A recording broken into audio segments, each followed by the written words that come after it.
This podcast is brought to you by Rebecca Cassells of the Rising Dawn series. Do you like violence? Do you like smut? Are you tired of the stereotypical novels of werewolf romance out there and want something a little bit different?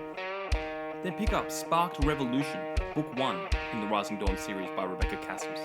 Available on Amazon, in Kindle, and paperback. You too can become a sponsor by heading on over to patreon.com/stories, the true and the fictional. The Forgotten Thespian Night. Oh, hark! The tale of a man so bold, with cheekbones sharp and abs of gold. He once wore spandex in neon light, and kung fu kicked through every fight. A Power Ranger in 98, now solving murders on Channel 8. He's played cops, chefs, and villains thrice. A vampire dad, then Santa. Nice. He's kissed the girl, then kissed her twin, then lost both roles to Jason Finn. IMDb says he's in everything, from Sharknado 5 to The Lion King. He dies by fire, or sword, or fall, or random plague in hospital hall. The Queen of Typecast Fire. Then lo, she enters with sultry gaze, a goddess lost in the B-list haze. Her legs enshroud her smirk divine, but cursed to speak but one single line. I'm not like other girls, you see. Then cut to credits, a tragedy. She's played the cheerleader, the nurse, or the spy, or girl in lingerie in level 5. She once starred in Elves in Space Part 2, where she outacted a CGI shrew. She's always the X, the witch, the tease, the vampire who bites with practice ease. She cries on cue, does accents fine, and yet plays hot barista one more time. The legend of side quest cameos. Together now in Holiday Switch. He's a carpenter, she's a rich witch. They bake some cookies, sled, then kiss, but only in the PG bliss. She sighs, I never knew love was real. He grunts, I build chairs, that's how I feel. Then comes the twist, a dog inherits land. They're now a legal duo, hand in hand. He once fought kaiju in Tokyo's Bay, now battles zoning laws by day. The curtain call. So let us raise a cheer or gin for actors who will never win. No Oscar nod, no Emmy gleam, but damn they power every stream. They've kissed more co-stars than they've met and died in ways we won't forget. Their reels a wild, majestic range, from alien prince to man who's strange. So here's to that face you kinda know from 15 seasons of One Tree Row. May Netflix bless your tireless art, you noble, hot, and underrated heart. I think it's safe to say, suck it, we are the greatest actors of all time, and you all can suck cheese. That is how I feel. We are the greatest thespians that have ever walked this earth. Greetings, ladies and gentlemen. Welcome to Thespian Hour. This is a new substandard or new Substack exclusive of Stories, the True and the Fictional, where we do a normal show. Yes, it is normal, but hark! And lo, we speak in our thespian tones. I am, of course, joined by a man so bold, a wise writer, who once was told, do not go near children's schools between 5 and 8, or the police will come and lock you in their gates. But a letter to an NP was sent, and now they have resent their I think I'm working right with time. Request. Okay. Request. Oh. Request. Jamie, how does it feel to be allowed near children's schools again after that unfortunate miscommunication? In their defense, they saw your photo and assumed the worst. Well, it is a little ironic because I'm going to start doing markets, and I had to go to the government and do a check with children, like a working with children check. Yes, I passed. Explaining. I passed with flying colors. So Did you really, though? yeah. Did you? What's that, officer? No, sorry. Oh, of course you passed with flying colors. No one would dare doubt your honest face. Mm-hmm.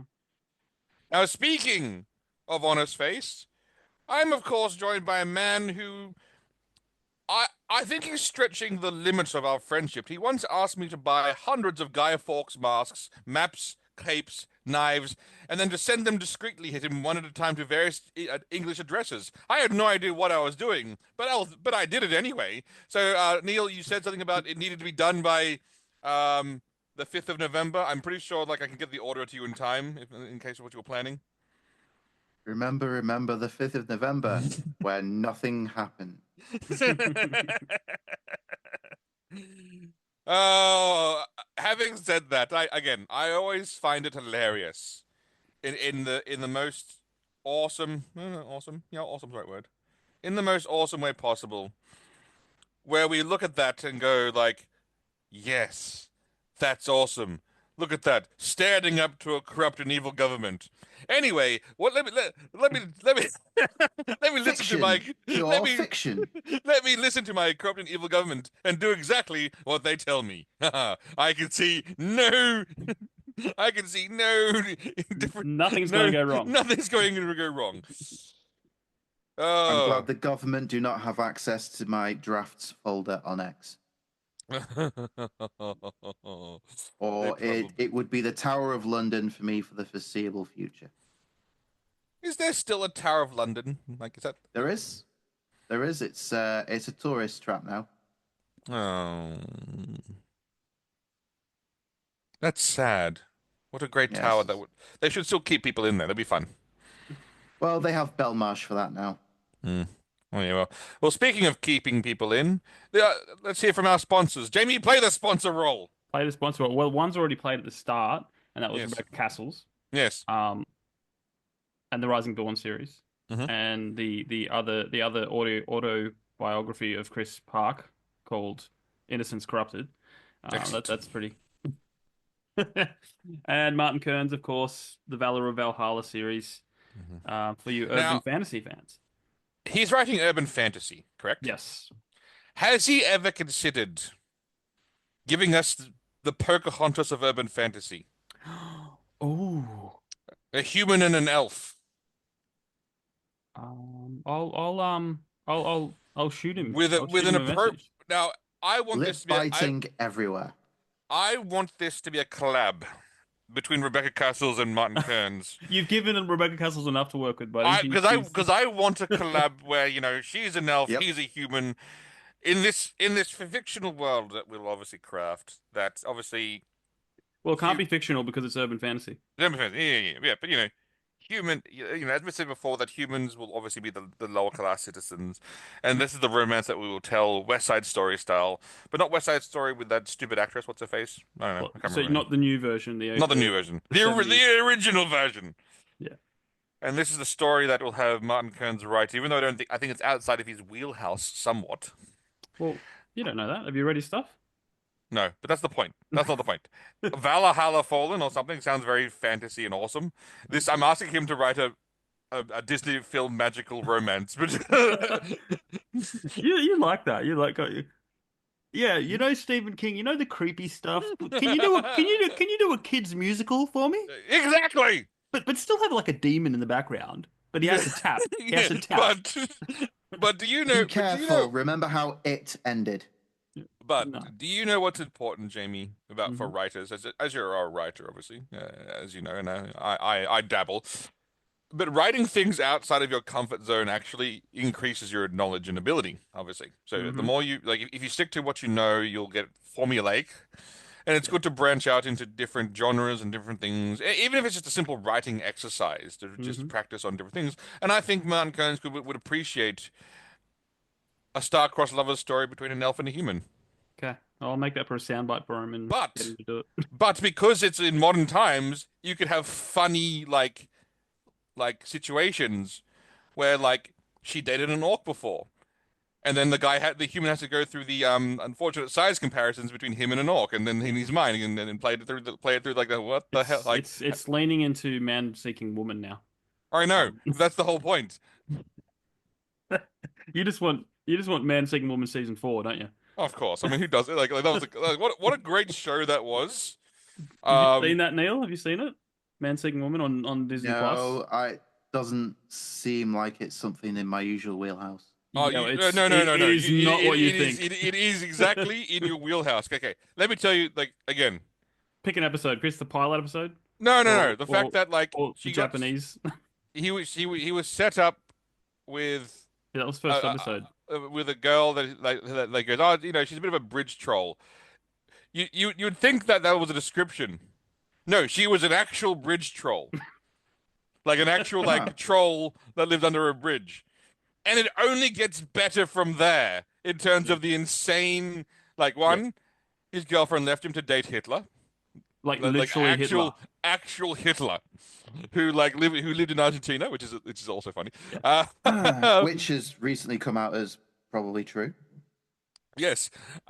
They go to a destination wedding in hell, which means they had to go buy holy swords to protect themselves because, you know, it's hell. Yeah. They were taken over by aliens at one Yeah. point, and it only gets more and more insane from there. And they it's, never explain why Anything. or anything. nothing gets explained. No. His sister has an affair with Santa Claus, like just, you know, and completely ruins Christmas. But the point is, no, it doesn't explain why it happened. It just happens, and it's just awesome. Like it's Yeah. just honestly. It's based on a book series, and the book's the same. They said they're basically. We're just not going to tell you.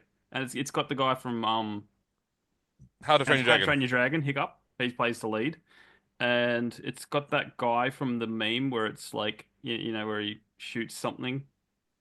Like it's like Oh, he turns around and goes like, why Eric did you-" Andre. Yeah. And they have best friends robot battles, like like actually like big giant. It is a brilliantly funny, slightly disturbing show. 3 seasons, man seeking woman. The title doesn't fit the I was going to say the it doesn't. description. It didn't sound like my wheelhouse, but from the Yeah. description, that's I think you'd love it. an important lesson in not judging a book by its cover. Yeah, no, trust me, it is exactly your wheelhouse. Yeah. He even dates a car once. Oh, that's right. Okay. Yeah, it's It's I'm cautiously intrigued. just watch episode 1, you'll be hooked. I think Okay. I showed Chris episode 1 and then we watched like what was it, like 6 episodes in a row after that. Yep. It was incredible. I could sit here and name them all, but you know, I don't want to ruin it for the viewers. Chris, what have you been doing? What have you been up to? What have you been entertaining yourself with? Well, apart from my usual Mm. dabbling with AI, I have gone down a bit of a memory lane of quality television, and I'm not sure what came about at this trip between what I consider like peak era television, but it almost happened organically. I was on the YouTube or the Facebook. And then obviously, as per my normal Facebook feed, it was basically just for some reason, Honey Birdette seems to want to exclusively market their videos of hot women in lingerie to me, which I'm going, awesome, cool, fun Facebook feed. Anyway, that's not the point. The point is that also then a Power Rangers video popped up on my feed and I was like going, yes. Classic Power Rangers. So then I've been going a bit dabbling into the Power Rangers a little bit. Not watching the full seasons because, you know, each episode is basically the same. But watching absolute key moments of my childhood reenacted. And then, so obviously, like all good Power Rangers fans, it's obviously the Tommy Oliver is the greatest Power Ranger of all time. That there's no question. That is not to be disputed by anyone because he was 5 different Rangers across the Power Ranger universe, and he's also the only one to ever hold the Master Morpher, which is a whole separate other thing where he can transfer. There was one episode where he literally came back, like the actual actor came back into the show, and he had a Master Morpher, and he kept changing between each of the different versions of Power Rangers he was, and it was like literally like. It's on par with the Luke Skywalker Mandalorian season 2 hallway scene, like in terms of awesomeness, is basically seeing like one of your childhood heroes return. And so I watched the entirety of the Green Ranger arc where he was evil, and then all of a sudden, he became good or was freed from her evil.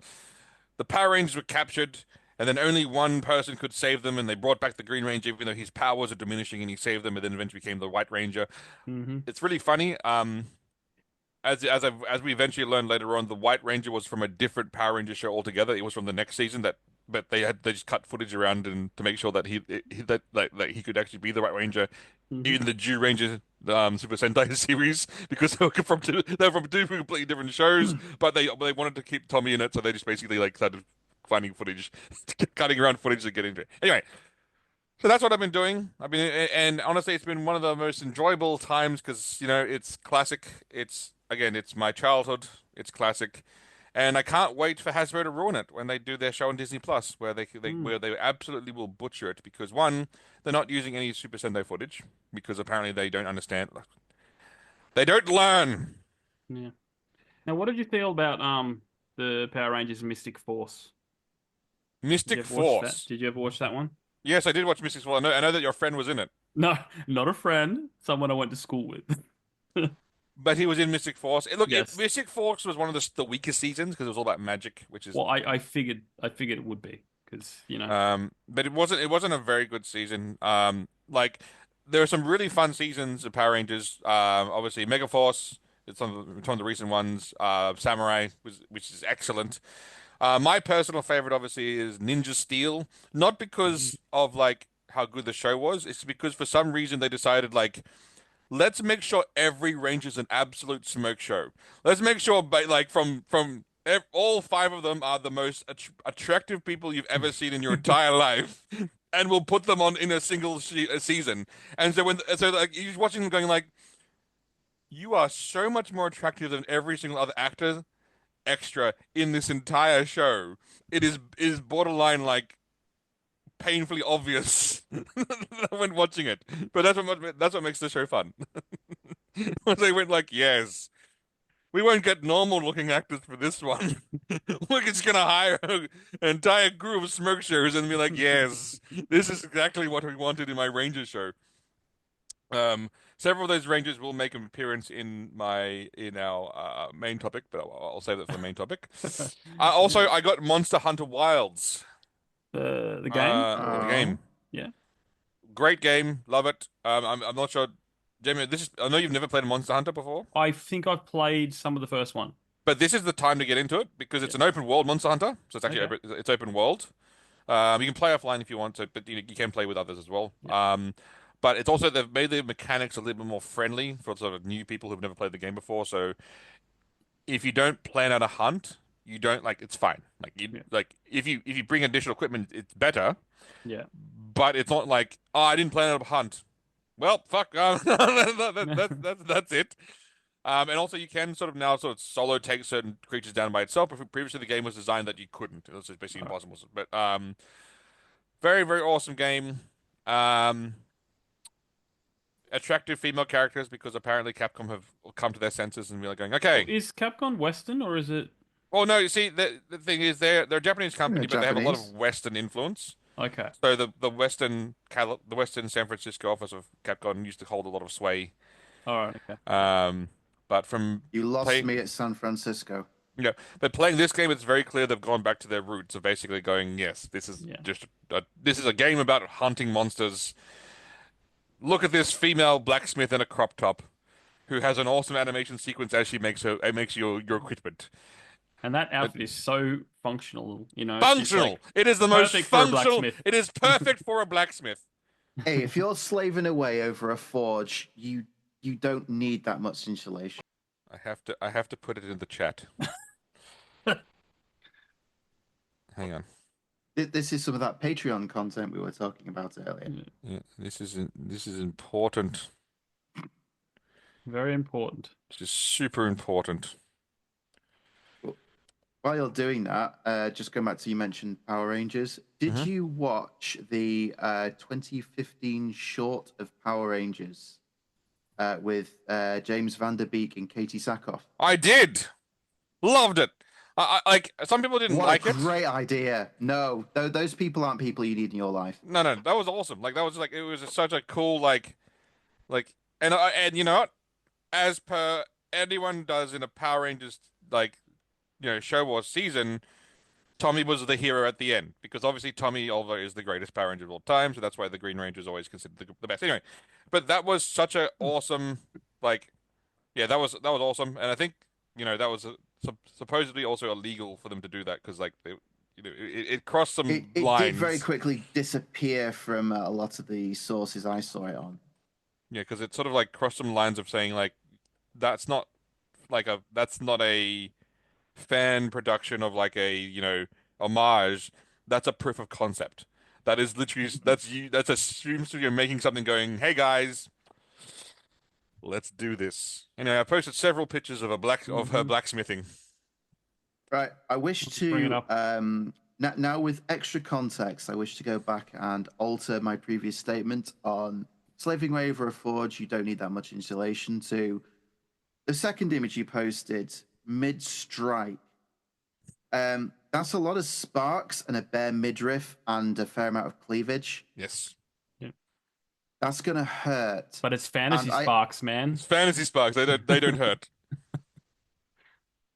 Okay. I mean, I also I appreciate the loose and purposefully messy hair, but I feel like that would get in the way of some vigorous forging. Well, I go So to her to aesthetics forge. versus practicality, aesthetics of one. She forges all my gear, and you know what? I've killed many a monster, so I think she's doing a fantastic job. There you go. All right, There we are. moving on to Neil. Neil! What have you been doing? Nothing? oh, Hanging out with Zod? very little, very little. The continuing march through Buffy and Angel continues, slowly but surely. Where are you up to now? Buffy, for about 2/3 of the way through the 4th season. My least favorite season. That's it. Which one's that one? That's the That's we're in college and it's the Initiative and Adam. lame. But a lot. We are alternating that with Angel and Angel season 1 during Buffy season 4. You forget how good some of those episodes are. Yep.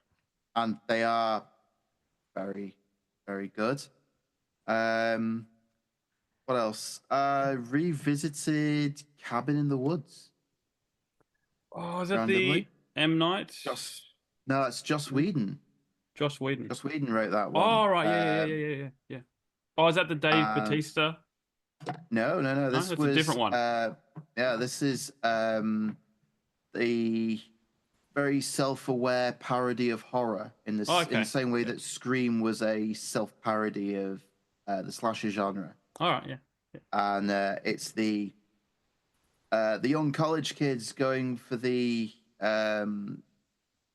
getaway in a cabin in the woods. He said the title. Ah. No, he said the title. He said the title. But they all kind of fit the horror tropes. All right, yeah. And but it turns out that they're actually all being monitored by some shadowy organization who are orchestrating their future demise. Love to it. satisfy eldritch elder gods. So it's done by Joss Whedon. Yes. How many women did he harass on the set? Like if you had to highball or lowball that number, what number do you think? I don't think they put that in the credits. No, I mean I believe he wrote. He didn't direct it. I believe. Okay. So he was. So like So probably only his assistant. Only his assistant. Okay, okay. So like 4 or 5. Okay. Mm. All right. Well, I'm conflicted on all of that. I think it was a couple of weeks ago when we mentioned the Buffy revisit reunion, yep, re yep, yep, something, yep, yep. but not a reboot. Where you can't have this stuff without Joss Whedon. But then it was either have Joss Whedon do the thing or have the cast. Yeah. But they weren't going to work together from the sounds of it. Yeah. I feel very conflicted on that because Joss Whedon's written some really good stuff and Alien Resurrection. But then there's a lot of stuff that I don't know how much is confirmed and how much is not confirmed, but it seems to be a fairly consistent thing where people say he's not the greatest person to work with. Yes. Yeah. And that sucks. But no, Cabin in the Woods. My daughter watched it with us because she's decided that she's big into horror and she likes the scaries. I thought, well, let's skip the Thing for now. We'll skip Alien. We'll skip House on Haunted Hill. We'll do Cabin in the Woods. It's a parody. There's jokes and laughs. And also one awkward moment my wife and I both forgot where a young Chris Hemsworth decides to orally pleasure his on-screen partner. Good for him. Which was awkward, but then luckily some zombies came along and saved us from the awkwardness. But good for him. You know, like, again, the giving and receiving ratio should be stacked on more than one side. Movies don't portray that. Good for him. Good for him. Oh, I concur. But we ended up watching the rest of the film, and for the first time in many years, our daughter ended up sleeping in our bed because she was that scared. Scared. So all the horror films are now going on the back burner. Yeah. Because I thought that was a fairly mild one myself. No. And yeah, maybe someone's mouth was writing checks their ass could not cash. Yes. But I love you know one thing I find funny about horror and like scary scenes is because when they put them on Facebook, YouTube, and TikTok, they have to change the music to not get copyrighted. So then certain scenes become absolutely fucking hilarious. Hilarious, yeah.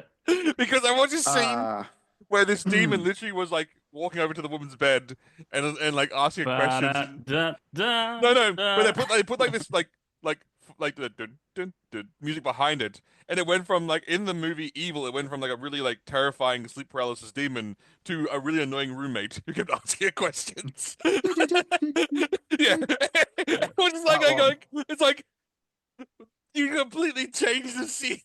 Have you seen the videos where people do trailers and they turn comedies into horror movies? Yeah. Because the music. They did all the music. And they do cutaways, like they did Mrs. Doubtfire.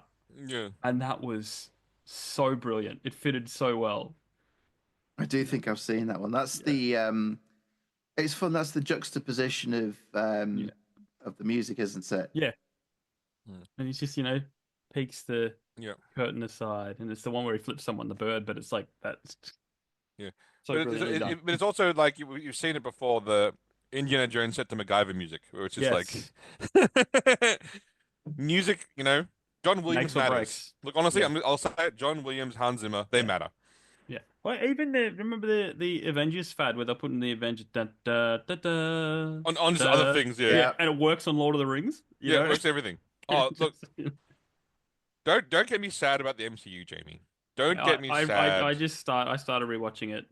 Isn't it? There's nothing sad about the MCU.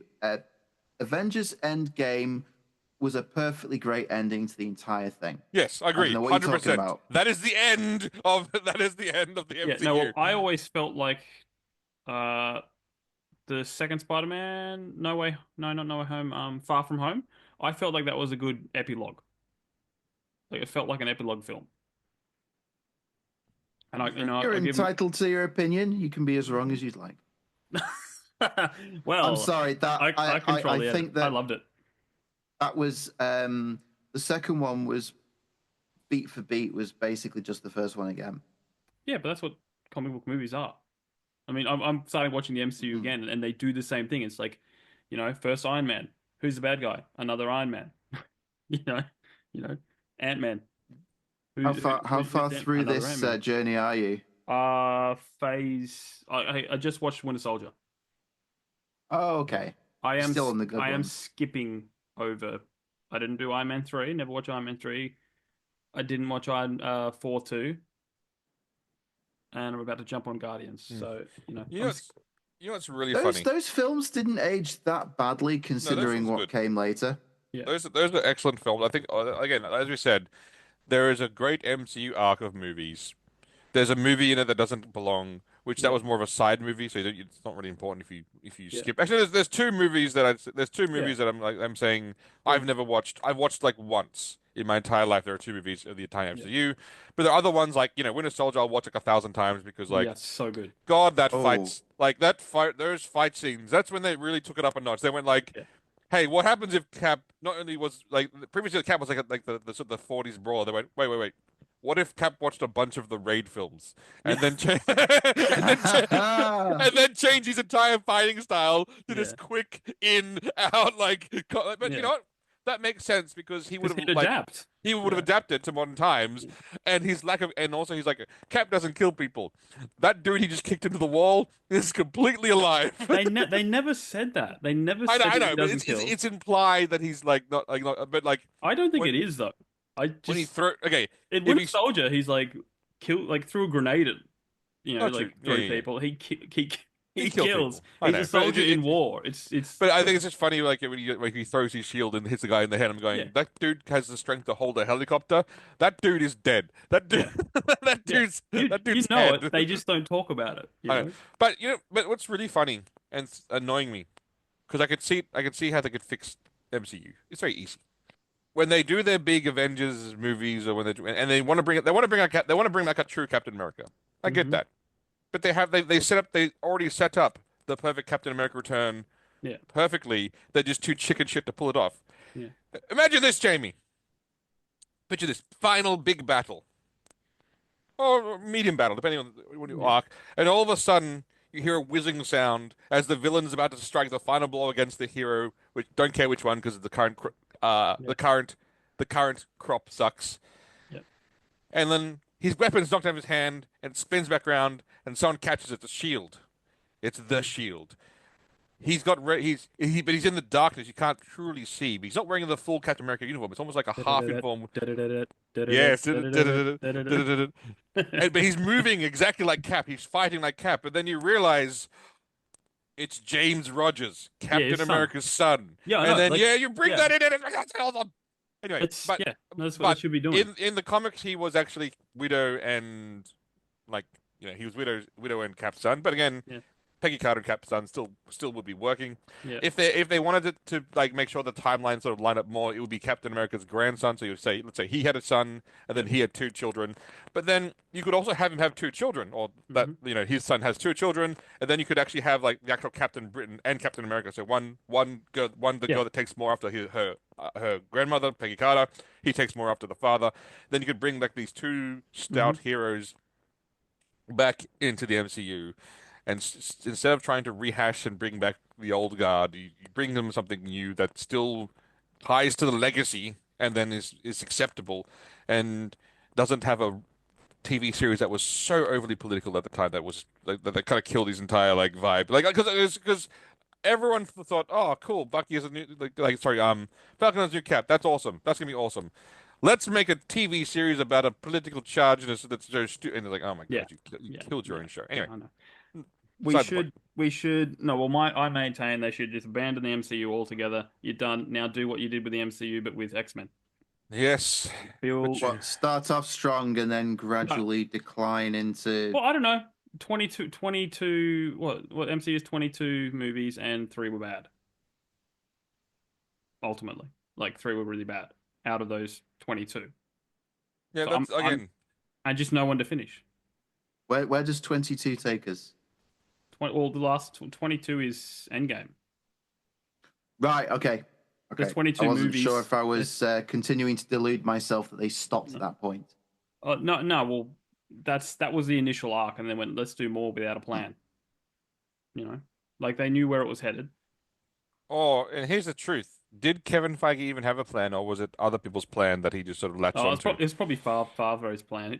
I like to think It's Favreau's I plan. think Favreau had a list, and then like that's that Mr. Bean scene, where he's copying the guy next to him. Yeah. That meme. Jon Favreau needs someone to cut him a break and actually let him finish his ideas. Yeah. Well, that's why he sneaked Luke Skywalker into Mandalorian. Yeah, and then look what they did in retaliation. They retaliated hard. How dare you give the fans what they want? How dare you give the fans what they want? Darth Kennedy shooting lightning out of their hands at him.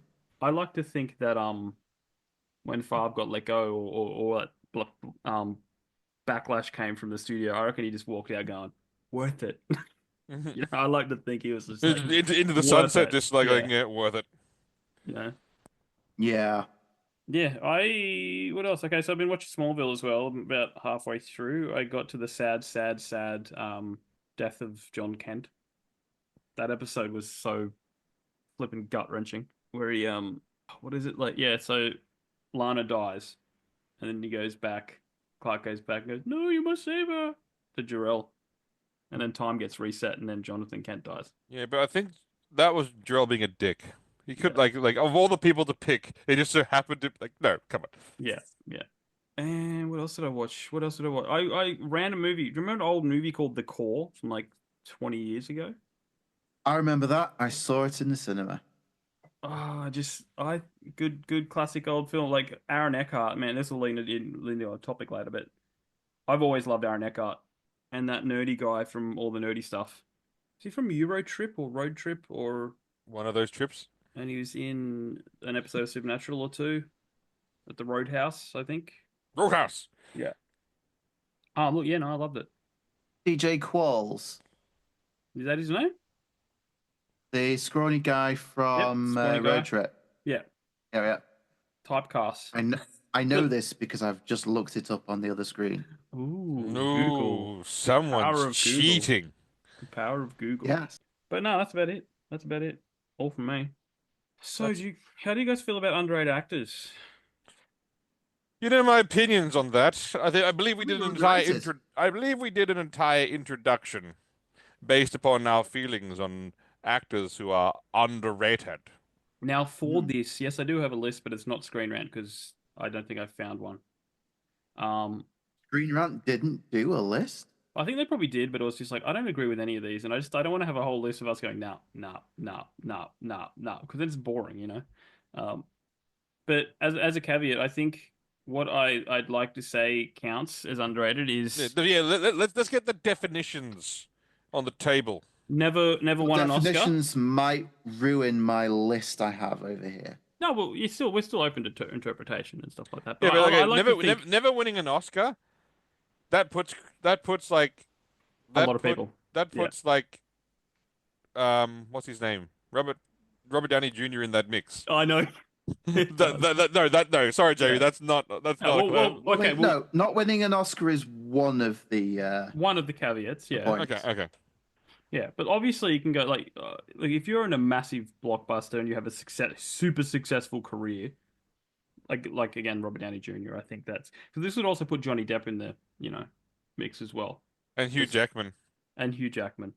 Yeah, he didn't win. Blame his. Yeah. But yeah, you can. Well, I don't think he cared because that was that dream role, and he got to do his dream role. So he should have won, but that's beside the point.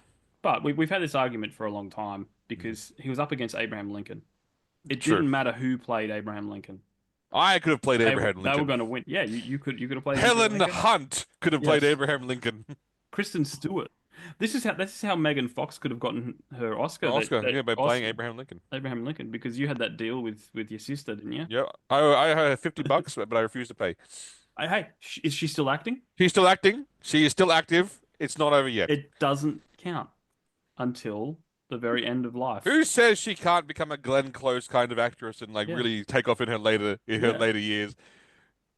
Who There is some says? serious cope going on right now. Pure, unrefined copium. Alright. Just cut into lines on a mirror. Okay, no. You don't know. Oh. You But- don't know. All right, do we want to look at this Oh. list first, or do we want to rattle off our thoughts? Let's do the list. Well, okay, this is a list. The only thing I could find was 20 celebrities that have never won an Oscar, so we can rule out who's doesn't count. Who says Megan Fox can't become Meryl Streep in her older years? Anyway, that's okay. That's it. I'm done. I'm done. All right. Because remember, Meryl Streep's career, Mm-hmm. whilst it's been a successful and quite honestly legendary career, if Tom Hanks is the greatest male actor of the era, I believe Meryl Streep is very much. I don't think she's close to being. I think she is the greatest female actor of the time, but. Her run of awards came when she was much, when she was a little bit older, and and so I think that's, she had some stuff when she was younger, but there was always like the mother kind of roles, and then obviously then as she got old. So again, point is Meryl Streep. Anyway, No step, yeah. Okay, so this is from a website I've never heard of called Good Housekeeping. Yeah. Probably for the trad wives. I love Treadwives. Nothing wrong with the trad wives. And it's 20 celebrities you'd never believe haven't won an Oscar. So Samuel L. Jackson, do we think he's underrated, or is he No, just... that's just Samuel L. Jackson. No. Move on. Everyone loves Samuel Jackson. Move on. Move on. Demi Moore? Move on. Ralph Fiennes. He's never won an Oscar. But again, no. Interesting. No, he's gonna be in too many amazing films. Like, no, Okay. move on. Ed Norton? No, again. No. John Lithgow? Oh, he's a treasure. He was on my short list for this list. But at the same time, I don't think he gets enough credit for, No. 30 Rock was legendary. Third Rock from the Sun. And his scenes in Dexter were even more creepy and awesome. Yeah. Well, I think amazing. kind of leans to it. Cliffhanger. Lord Farquaad. No, you're true. Okay. No, I think Dawn of the Planet of the Apes. Yeah. I wouldn't think he would say he's had I think he's had a legendary career, not underrated for sure. Yeah. All right. I don't know who Angela Bassett is. I do. No, again, I think she's had a great career. I do, like, great actress. So no, I'm not gonna say yeah, she's never won anything, but no. Oh, there you go. No, No. it said after 40 years in this. Oh, okay, she's got an honorary Oscar. That doesn't count. That's an Irish name. An Irish name. Sarah is running. No. Too popular. Way too popular. Amy Adams. Get fucked. Get too popular. Move too on. Popular. Willem Dafoe. Oh, you shut the fuck up. No, Too popular. he should have won an Oscar, but he should have had an Oscar by now. He should have, yeah. Yep. Tom Cruise. Space Pope. Oh yes, because Maverick was really underrated. Like, Yeah. We're not talking about the movies being underrated. We're talking about the actor being The underrated. Last Samurai was a terrible film. No, come on. Yeah. Ethan Hunt. Coleman Domingo. I don't know. What is he from? Not sure. Maybe. He was in Fear the Walking Dead. So maybe he is I underrated. watched a little bit of that. Maybe he's underrated. Okay. Maybe. Helen she's Bonham big. Carter is a treasure. Like, no. Yeah. Johnny Depp. No, he's too good. No. No, come too on. good. Bradley Cooper. No, too popular. He was in the fucking Star is Born and, like, come on. And he's a raccoon. Guardians of the Galaxy. Yeah. Taraji P. Henson. No, everyone knows Empire. Like, come on. Sigourney Weaver. No. No. Oh, Glenn Close. come on. No. Come on. Woody Harrelson. Woody Harrelson. He's been nominated. but he's never won. The legendary man himself. No, go away. I love Woody Harrelson. Yep. No, Timothy Timothy Chalamet. Chalamet's overrated, not underrated. Yes, there you Like go. he's overrated. Overrated. Overrated. And why are we saying, oh, you'd never believe he hasn't won an Oscar? He's like 30, man. He's a baby. And also, I can understand why he hasn't won an Oscar. He's shit. Yeah. Like. There you go. Just tell how you feel. Just don't hold back. Just tell us I'm how just you saying he was direct competition. He's for not Tom won an Holland. Oscar. He's shit. Oh, Well- from my understanding, Oh. if you believe the trades, he was the direct competitor to Tom Holland in the Zendaya sweeps. feel. So Well, apparently, well, Tom won out. So someone you know. out. Yes. Did he? Marrying a taller girl. That Are is they true. married yet? No, I think they're engaged though. They're engaged? Yeah. But it's a Hollywood engagement, so It's still time, Tom. Get out. Get out while the going's good. yeah. Well, There you So go. Although- do we have short lists then? I do. of, I have a list of people. I have we I go. have lists now. Take it away, Neil. Tell us your thoughts. Oh no. Who are some of your I have a underrated actors? Okay. Frank Grillo. Frank Grillo. What's he from? He was Crossbones in the MCU. Oh, He right. was Yeah. the protagonist in 2 of the Purge series.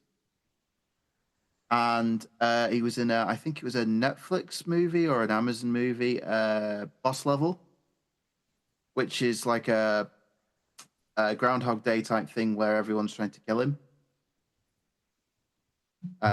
That was, if anyone's not seen that, I'm pretty sure it's called Boss Level, and that was a very fun film.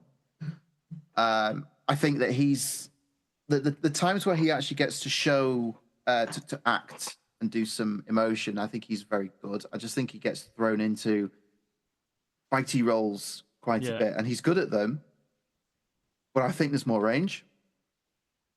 I don't know if you're going to have to find nice profile shots of everyone for the inevitable shorts, Jamie. Well, I might. What I might do is I might go into share screen again, and we'll just IMDb these people. It'll be the quickest Okay. way No, Jamie, put some effort into it. to do. I put a lot of effort into. All right, Frank Grillo. Frank Grillo was the first thing to pop up. There he is. And he's fresh in my mind because I just watched Winter Soldier. Oh yeah. Oh, he's in Bone. Chris's favorite movie, The Grey. Ugh. Yeah. All right. Who else is on your list there, Neil? Okay, I've got Eliza Dushku, who's mostly known as Faith from Buffy the Vampire Slayer and the spin-off Angel. Albanian, hot. And Yeah, absolutely. she doesn't, I believe she doesn't do acting anymore due to some rather unfortunate crap that happened on set of a show. All right. I believe she's a therapist now, which when I found that out blew me away. Imagine going to therapy and having Faith, the psychotic vampire slayer, telling you it's going to be all right. Yep. And yes, I think I walked in the other day into my living room. My daughter was watching. It's one of the cheerleader movies with. Bring It On or Step Up or Bring it on. Bring It On. Yeah. how did I know that? I don't know. She was in Dollhouse, and the whole premise that she was essentially a different person in every episode just gave her a great opportunity to show her range. I have William Fitchner, William. who is I know that name. he's one of those actors who you will recognize from Flipping Everything. Oh yes. There you go. Yes. Yep, He's in Prison Break. he was. in Ah, Black yes, Hawk I know Down. the William Fitchner. The He Bad was in Turtles. The Dark Knight Yes. In. at the Do beginning. you know who you're stealing money from? Yep, that's him. No, he's brilliant. He is great. I have not one I necessarily agree with, but my Is this- daughter, when we were discussing this in my living room earlier, said David Boreanaz. He's not. I No, think he's too popular. She has a. I promised I would mention him. He's She too has a popular. type.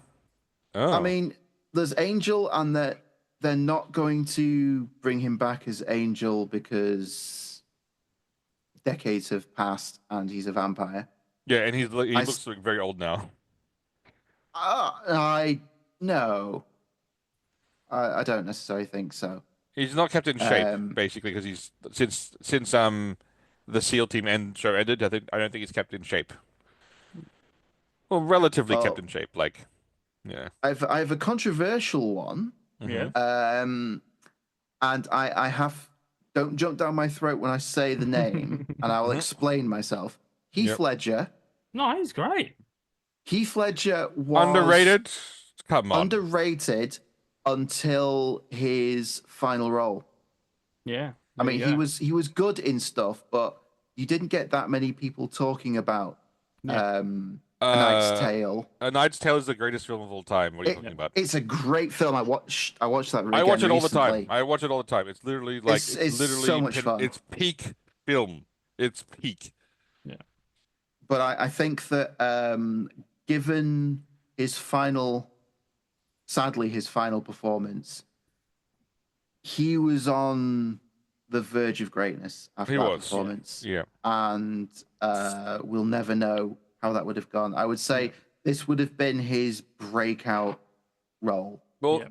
the third Dark Knight film would have been very different because it would have been all about Joker. It would have been like they would have Yeah, gone. it was supposed to be the Joker was actually being manipulated by the League of Shadows, if I remember correctly, and it was going to be, even though he felt like an agent of chaos, he was manipulated. But they would have gone hard on the Joker in that third Well, one. they filmed two endings. They filmed one where he died and one where he lived. Yeah. Okay, I have two more. Yep. Jeffrey Combs. Is that with a G or a J? Combs as Jeffrey. Who anyone who's a fan of Star Trek will recognize from about 7 different characters. This guy is, if you're not familiar, Jeffrey Combs was Shran in Star Trek Enterprise, who's my favorite reoccurring character. He was the Vorta Weyun in Deep Space Nine, which is the best Star Trek series. Fight me. He played. He's played. Those were main kind of recurring characters, and then he played a handful of other just one-off roles. He's also been in a movie called Would You Rather, which is a kind of a tense thriller horror-y type thing about people requiring finances who don't have it, and are all invited to a mansion to play games for the evening, and the winner of said games will win a butt ton of money. Oh, Squid Game. And the games become, they're all sat around a big dining table, and the games become, would you rather electrocute yourself or the person next to you? Would you rather hit the person next to you with a really big stick or get hit yourself? It's quite a tense film, and it escalates very quickly. There's a few faces in there that I recognize. The guy, I think it was the guy that played the Penguin in Gotham, was in it, as was Sasha Grey, a name that if you know, you know. Yep. Excellent. Chris, you are also a gentleman of culture, I see. I am a gentleman of culture. Yes. The last one I have, as a recovering Star Wars fan, is Sam Witwer. Witwer. Okay, Sam Witwer has voiced Voice a of the number of Darth characters. Maul. Yep. Yes. He was also yes, he was Starkiller. He was also, if anyone watched Battlestar Galactica, he was Crashdown, the Raptor pilot in season 1. And if you go onto YouTube, and you're a nerd such as myself, and you have a lot of Star Wars searches in your algorithm, you've probably had interviews where Sam Witwer is sat in a writer's room or a script reading, and he's talking about how he was sat with all these people, the heads of Lucasfilm. There's Dave Filoni, and he's correcting them on the law.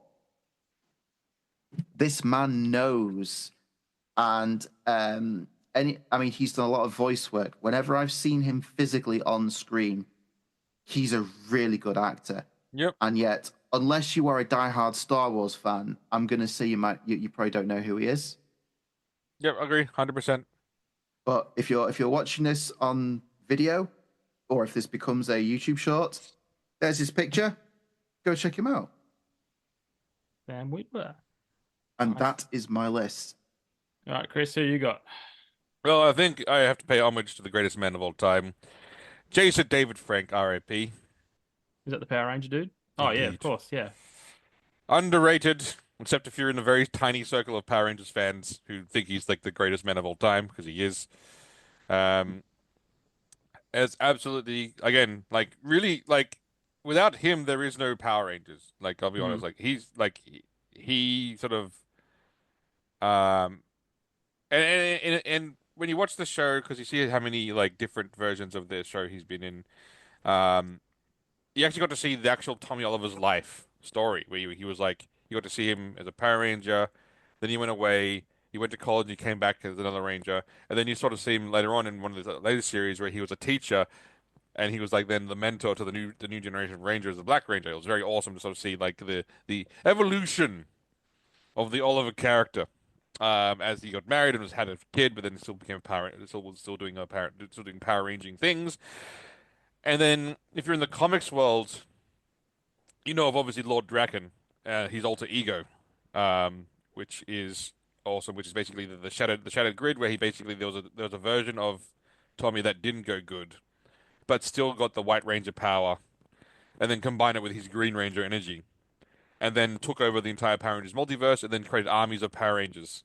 Used like and it was all anyway awesome comic book arc. All right, but next one. Casper Van Dien. I know that Johnny name. Rico. Indeed.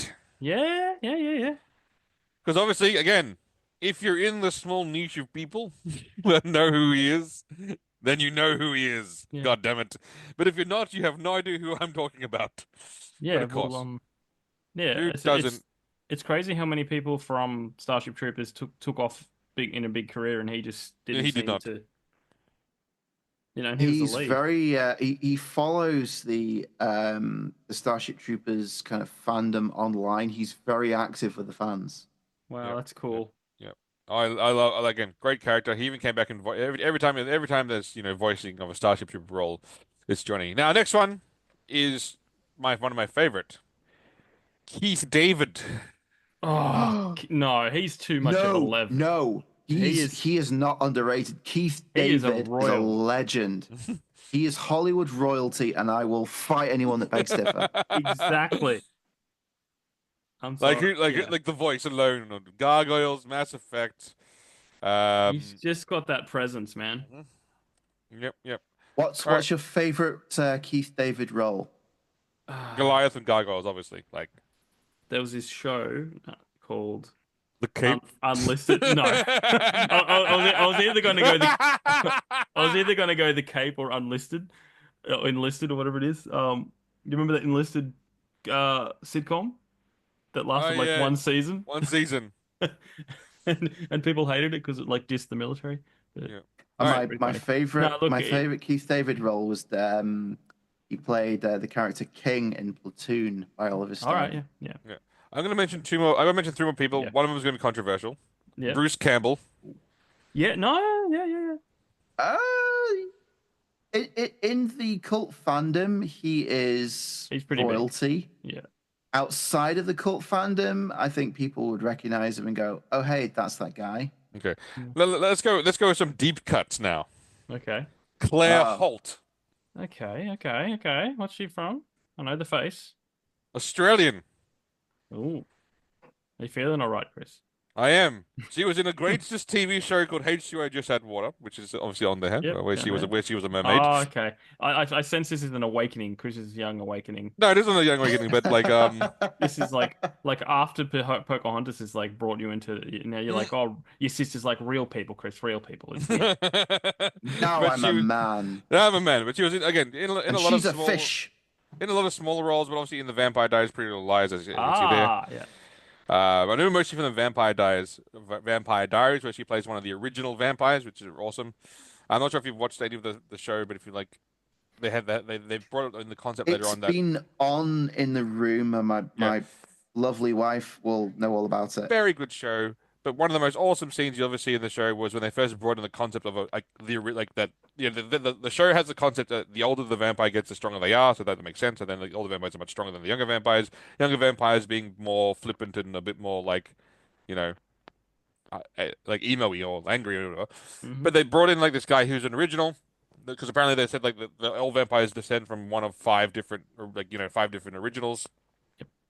And to show the strength difference between original and the very powerful like a vampire has been like giving trouble, he walked over to the dude, swung his arm, and the dude's head literally like ripped off his socket. He fell down dead. And you go like immediately you go like, oh, okay, these are different. These are different kind of people. These are different kind of thing. But it's also they also get the originals will also like sometimes by their brother sort of like put into hibernation and sleep because if an original dies, his entire lineage of vampires also dies. So it's also like you shouldn't really kill one because you basically kill like thousands upon thousands. Anyway, I digress. Anyway, another one, Phoebe Tonkin, and yes, bring her. Yes, yeah. Bring her up.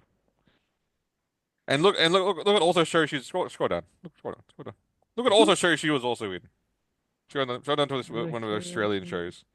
Just keep going down. Where's all the Deal. there's all the look at all the Ever after Vampire Diaries. Oh, I see where you're getting all yours. and also same on, show again. Where the war began. and also keep going down. What's the show? H2O. H2O Just Underwater. She was in it with Melt. She I think I'm was gonna in have to click on this now. You have There's to. a theme developing here. It is an awesome show. It is literally like And Chris, you feeling right? It's rated G. I know, but it's like this is like original. This is peak Australian television. Yeah.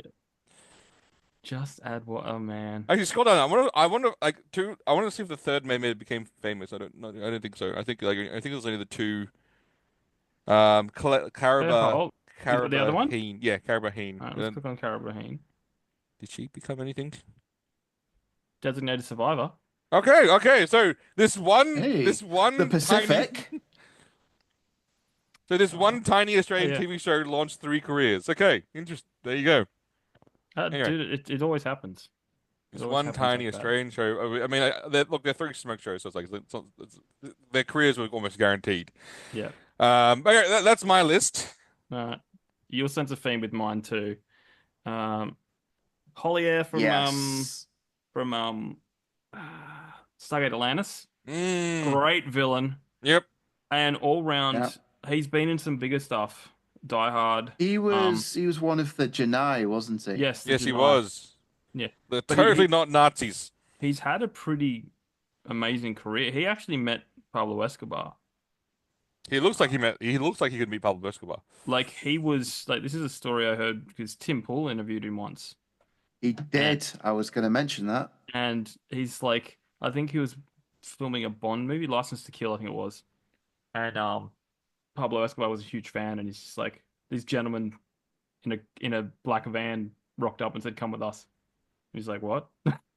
He's gonna come with us, and he's like ends up going with them, and then driving down this long driveway, and then there's Pablo Escobar. He's like, "I'm a Nice. huge fan of yours." The other Stargate related guy. No, not Christopher Nolan. Judge. No. No.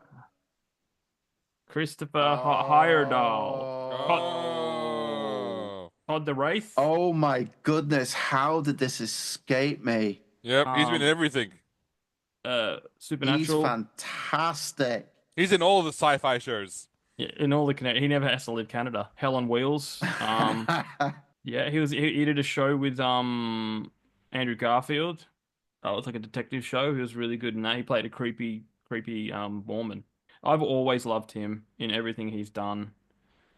Completely. I don't know. Now let's go to the obvious one. Michael Ah, Shanks. Michael Shanks. Oh, he turned up in 24, didn't he? Probably. He's someone else who does the rounds. He's done he was in Supernatural. He was in what was he in? He had some new medical show he did with Erica Durance where he dies and he's walking around the hospital as a, between the planes and helping people Well, that sounds kind of cool. diagnose. It's pretty full on medical, like it's pretty gruesome. Like they do weird the thing that stuck with me from that show Ooh. is like someone had to get a leg amputated out in the field and they did it with like the bolt cutters. The wire saw. No, Oh. bolt cutters. Oh, God, no. And I'm No. just like, No. yeah. No. Yeah. No. It's a pretty graphic show, but it wasn't bad. I think it went for 5 seasons or something. I only watched 2 or 3 seasons. What was that show called? What Saving Hope, I think it's called. Okay. Bring it up. Yeah. Oh, 2012, man, that's old. You're old. Don't say that. That makes me feel old. 85 episodes. Yeah. No, so it wasn't a bad show. What about Guy Pearce? And another Australian. Yeah. Such Promise. Bad career choices. Yeah. I think Memento was his breakout role. Mm. That was a fun movie, ruined by the fact the DVD has an option where you can play the movie in chronological order. Oh, that's annoying. Mm. Yeah, Memento, LA Confidential. I don't know if you could Yeah, call. I don't Locker. know if you could call him underrated, given all of the mainstream big movies he's been in. Yeah, I think he's had a lot of He underrated. does a lot of small performances. stuff because he gets bored, but he's Yeah. also like clearly done like some pretty significant films. Yeah, well, he was in the MCU. Yeah, I don't think he counts as underrated. Okay. Who was he in the MCU? Having said that, great. Oh, Iron Man 3. Eldrick Killian. Yeah. Yes, Having said that, the great one actor. you said you wouldn't rewatch. Yeah. Great actor, but just not underrated. Smallville. Smallville. I reckon Michael Rosenbaum, Lex Luthor. Mm-hmm.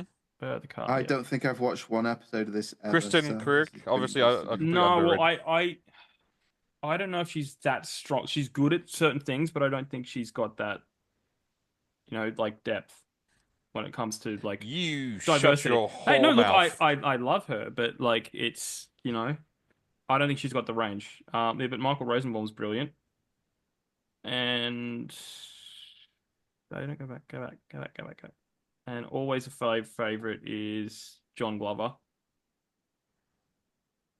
Lionel Like Luthor, yeah. Lionel yeah. Luthor, he was brilliant. I mean, everyone turns up in this show. It's ridiculous. Laura Vandervoort, there's an underrated woman. Well, she in 23 episodes. Well, I didn't think Supergirl was around that long. Mm-hmm. Laura Vandervoort. Peak Supergirl. You're never going to see anyone like Peak, her. yep. She was the perfect Supergirl. There you go. Oh, she in the Oh, I recognize her now. She's in the remake of V Yeah. Yes. with Morena Baccarin. Yeah. Mhm. That didn't. Man, I was so distraught when they ended it where they did. What about? And Chris will probably disagree with this one. David Wenham. How is he underrated? He was in Lord of the Rings, for God's sake. Minor role. He was though. in 300. He was in 300. Yeah. No one can. Oh, No, Van Helsing. you Where cannot is he now? you cannot say the word stifling without putting the David Wenham accent on stifling. Like you cannot. Like I'm Yeah. sorry, No, but the look, man look, changed the dictionary. It's no longer what a stifling is. It's no longer what a was that stifling day. It's the- like what a stifling. Was that the ending day. of 300 when he's narrating? Yes. Leonidas takes his helmet off because it's stifling. Stifling? Yes, his Yeah. helmet was stifling. yeah, but he's never been super a super lead, if you know what I mean. Like, Oh yeah, but he's like been in. underrated. No way. Sorry, dude. Like he was in fucking 300. Yeah. And Van Helsing. Yeah, as side characters. He gave the big speech at the end. I I'm know. just Yeah, like but that's one film. That's one film. he was also in 302. So 302. Was he really? yes, See? Well, then that was a B grade movie, wasn't No. 300 Rise of an Empire, I rate higher than the original Good film. 300. 300 Rise of the Empire is a very good film. Ava Green. I'm not normally a fan of naval warfare, but But it was a very good film. Yeah. that movie made it really fun. And Eva Was he Green, really in it? Yes. Oh, there you go. No, he was. Yes. yep, Eva Green had this whole phase of Hollywood where it was just, oh, here's Eva Green and her breasts. I know, it was amazing. It was an incredible phase. I loved it. I loved every minute of that phase. It was a time. It was a time. I think. Look, I agree with some of your this, Jamie. I'm not saying you're wrong all the time. Some of your list has merit. Ooh. Ooh, yay. Not all of your list has merit. Some of them are very blatantly obviously famous people. But again, Hey, well, it all comes down to what is it underrated? What's underrated? Because you can be famous for like a day. Does that mean you're not underrated? but yeah. So people like honestly, it's a good question.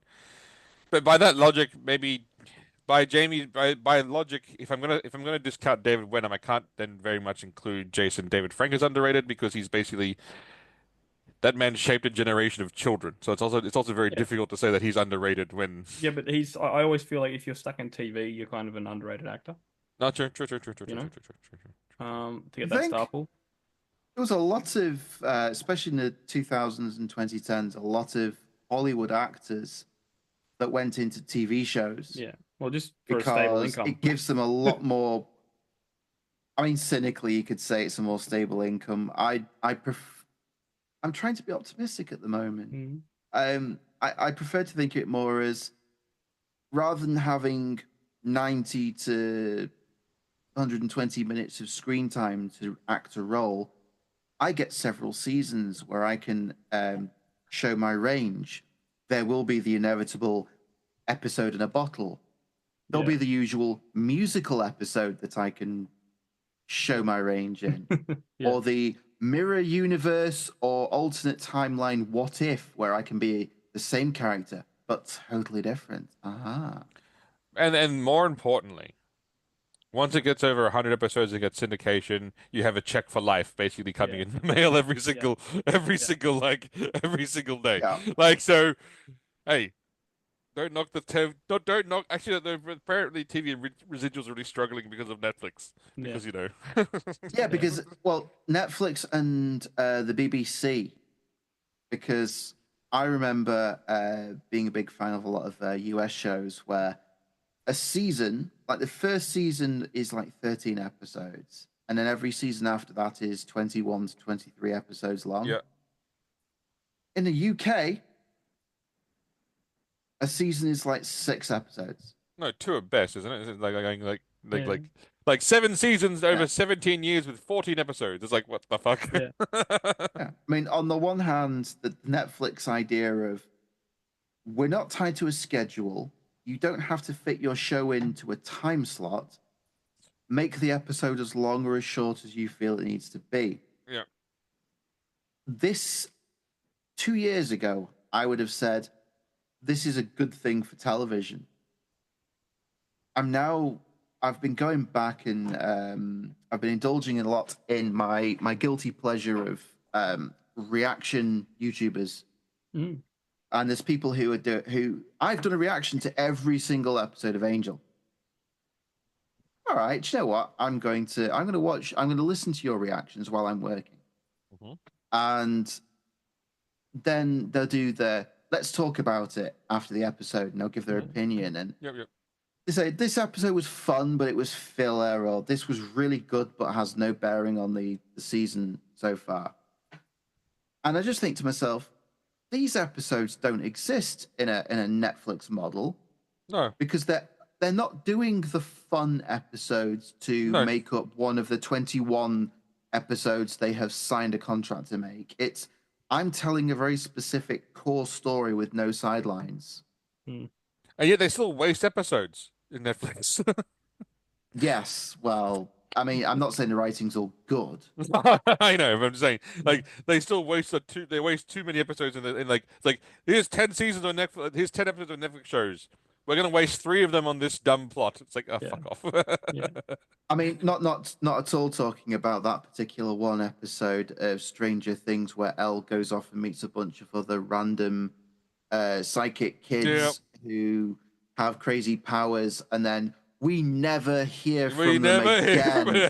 And all it serves is for her to for Elle to walk in at the end of an episode with the slick back hair and the eyeliner. That's a long way of saying makeover. Yeah. Yes.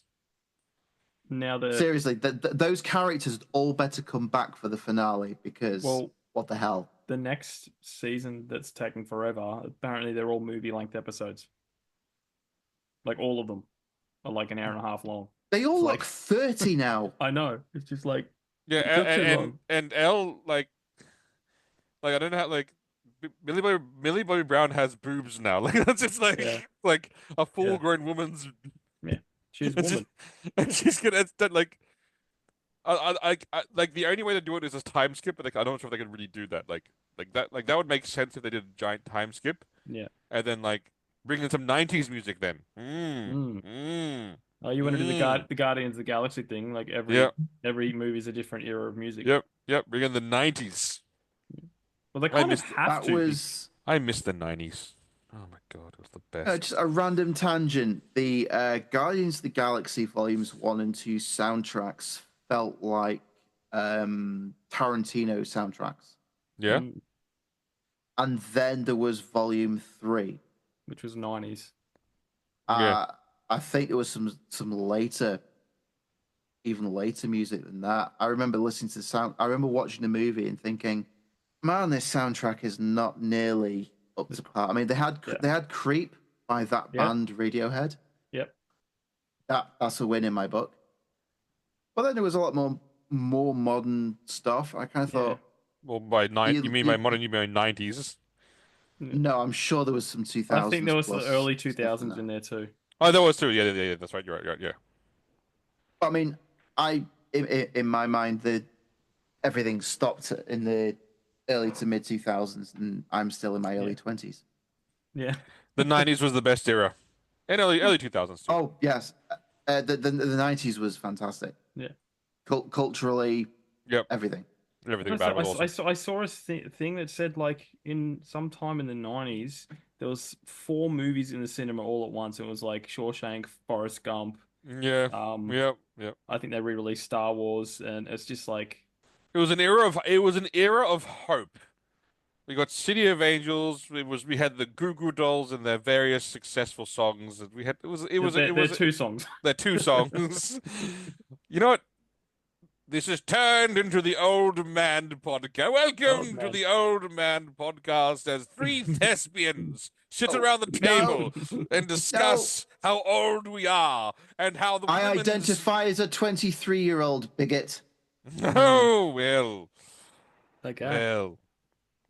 Wait. Do you identify as a 23-year-old, you bigot, or do you identify as a 23-year-old bigot? Because that's like both.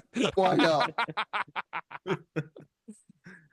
I absolutely hate that the fact that again I've been indulging a lot in reaction channels. They're my guilty pleasure. Have you watched Bo Burnham? People...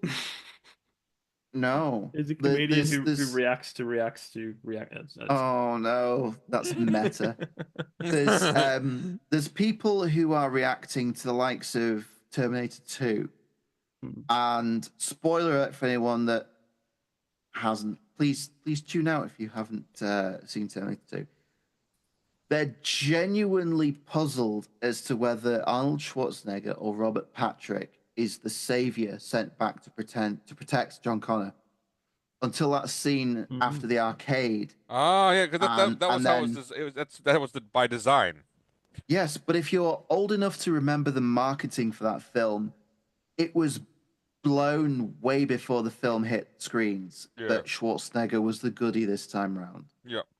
And yet there are 20-somethings now watching the movie out of the blue and going, oh my God, he's the goodie. And I'm thinking to myself, you are experiencing what I was robbed of because trailers give everything away. Yep. Yeah. Well, I think we should go into our Patreon now and do some reaction videos. Why are you doing Patreon? Because we have a Patreon now. And Jamie, okay. Money. Let me do the advertisement for your Patreon. Ladies and gentlemen, people of all ages, boys and girls, I know, and I am doing a little bit of Knight's Tale, a little bit of rant there, which is again, best rant. We stand before you here to announce something that I believe you've all been wanting for. For eons, you've wondered, how can I continue to support such excellent content as Jamie listening to an interviewer or a bookseller rant about his wares? How can I support and indulge in Needle's fantasies and fetishes about overthrowing the British government? And how can I support Chris's long and exciting journey from incest to step incest and now to traditional relationships and Disney films? And how can I see pictures of Jamie's feet? Well, I can answer this to you right now. Patreon. If you sign up today for the next 3 months, Jamie will send you pictures of his feet. And I will tell you this, as a solemn vow to the podcast, any Patreon subscriber of any value will receive Jamie's feet pics. Wow. There you go. Advertised now, you're committed. You're You're committed. Let me just tell you, you are in for a treat when you receive these pictures. Yep. Wonderful. And if you go to the higher tiers of his Patreon, maybe he'll send you his shoes. His well-worn shoes. Okay. Is that the advertisement? That is the advertisement. Wonderful. Well, guys, thetrueandthefictional@gmail.com if you want to reach out And get pictures of Jamie's feet. and get pictures of my feet, sign up to our Patreon, and yeah. Let's go right here. Okay. Yes! Why don't I have that in my life? Oh, I've seen this. That looks like more of a concept than an actual. Do they have workable models yet, or? Well, I'm just saying, if we take these super large, powerful apex predators and we put them into an environment, let's say we put them in Alaska, how long before they hunt the other timber wolves?